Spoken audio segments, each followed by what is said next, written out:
نے تو پہلے ان دونوں باپ بیٹا کو حضور نے مدینہ بدر کر دیا تھا. حضرت ابوبکر کے ساتھ بڑی سفارشیں کی, حضرت عثمان نے واپس لانے کی, کوئی رشتہ دار تھا نہیں آنے دیا, حضرت عمر نے نہیں آنے دیا, پھر حضرت عثمان اپنے دور میں رشتہ داری کی وجہ سے لے آئے اور حتیٰ کہ اپنی بیٹی کا نکاح بھی مروان سے کر دیا, اور پھر وہی گھاٹے فٹ ہو گئے. اسی کی وجہ سے مسلمان رعایا پھر حضرت عثمان کے خلاف ہو گئی.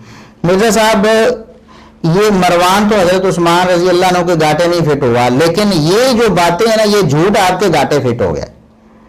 یہ آپ کے گاٹے ایسا فٹ ہوا کہ قیامت تک یہ آپ کے گاٹے سے نکلے گا نہیں, نہ آپ اس کی کوئی سند پیش کر پائیں گے, نہ آپ کے گاٹے سے نکلے گا.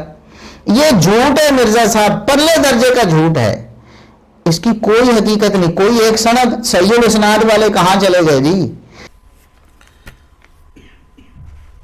جہاں تک تاریخ کا تعلق ہے تو تاریخ دانوں نے بڑی محنت کی, ہمارے بزرگ ہیں, لیکن انہی بزرگوں نے ہمیں یہ بات سکھائی کہ بغیر کسی کی سند کے حدیث کو قبول نہ کیا جائے, اور حدیث میں سند بھی ملے تب بھی اس کو صحیح اور ضعیف اور موضوع کا فرق کرنا ہے. تو جب حدیثیں نہیں لی جائیں گی سند کے بغیر اور سند کی صحت کے بغیر, تو اقوال جو واقعہ کربلا کے بارے میں ہے یا یزید کے بارے میں ہے یا بنو امیہ کے بارے میں ہے, وہ بغیر سند کے کیسے لیے جا سکتے ہیں. ہم نبی صلی اللہ علیہ وسلم کا فرمان نہیں بغیر سند کے قبول کرتے, حالانکہ ہمیں کہا جاتا ہے یہ حدیث ہے. تو ہم ان لوگوں کی ایرے غیر لوگوں کی باتیں کس طرح بغیر سند کے قبول کر لیں؟ کبھی نہیں کریں گے. یہی ہمارے محدثین رحمہم اللہ نے ہمیں درس دیا ہے. صحیح الاسناد کہتے تھے نا آپ, کیوں جھوٹ لوگوں کو سنا سنا کر صحیح الاسناد کا اوپر لیبل لگا رہے ہیں؟ کتنی بڑی خیانت اور دھوکہ بازی آپ امت سے کر رہے ہیں. آپ کو خدا کا خوف نہیں آتا؟ کبھی اکیلے بیٹھ کے سوچیں کہ ایسی جھوٹی روایتیں پیش کرنے کے بعد بھی آپ جو دعویٰ کرتے ہیں صحیح الاسناد صحیح الاسناد, تو کیا وہ جھوٹ نہیں ہے؟ کیا یہ دغا بازی نہیں ہے لوگوں سے؟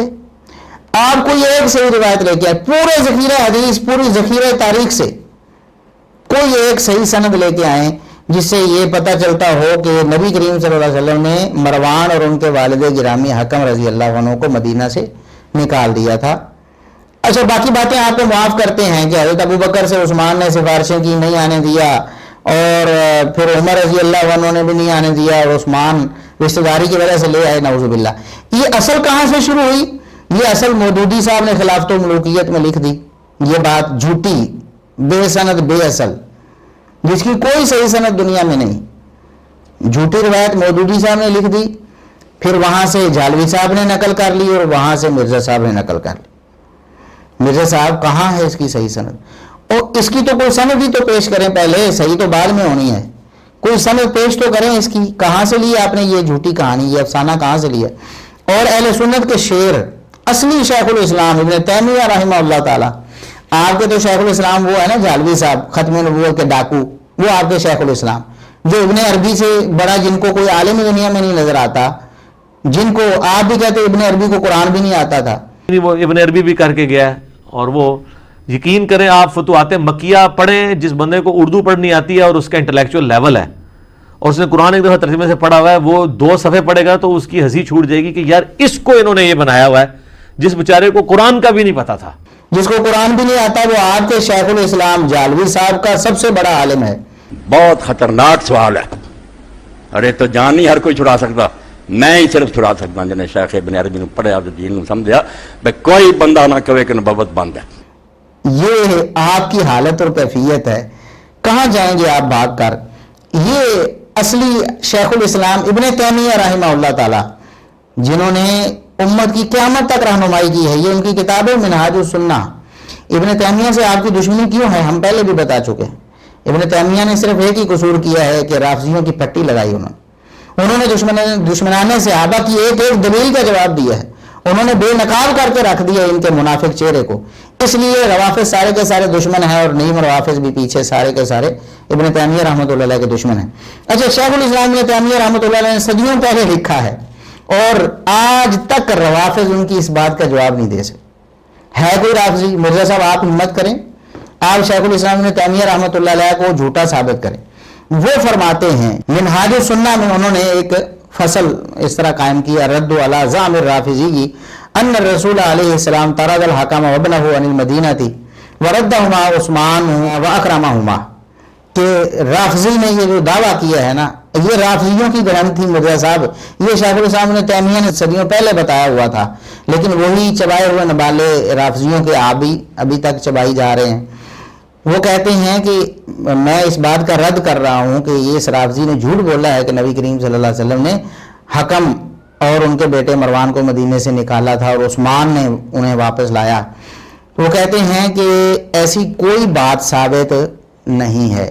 یہ کیسے ہو سکتا ہے کہ عثمان رضی اللہ عنہ جو خلیفہ راشد ہیں وہ نبی کریم صلی اللہ علیہ وسلم کے فیصلے کو توڑیں کہ نبی پاک تو انہیں مدینہ بدر کریں، ابو بکر و عمر بھی ان کو مدینہ بدر رہنے دیں اور روکیں کہ مدینہ میں نہ آئیں وہ، لیکن عثمان خلیفہ راشد بھی ہوں، نبی پاک صلی اللہ علیہ وسلم کے دور داماد اور معتمد خاص بھی ہوں، اور پھر انہیں وہ واپس بھی لے آئیں نبی کریم صلی اللہ علیہ وسلم کی مخالفت کرتے ہوئے۔